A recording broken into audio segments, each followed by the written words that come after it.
пансионаты. Биз 24 июль күнү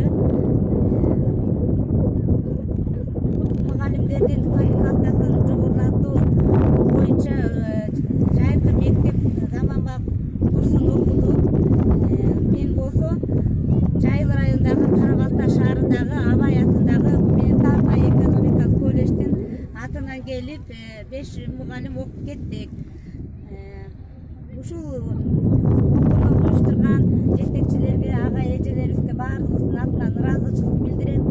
Абдан жакшы болду. Касиеттүү Көлдүн жээгинде корабльге түштүк. Алыкул атындагы жана жакшы окуунун жакшы ыкмаларын, жаңы заманбап ыкмаларын үйрөндүк.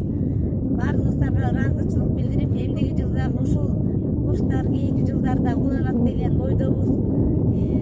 Баарыбызга ыраазычылык билдирип кетем. Өзүм атынан жана окугандардын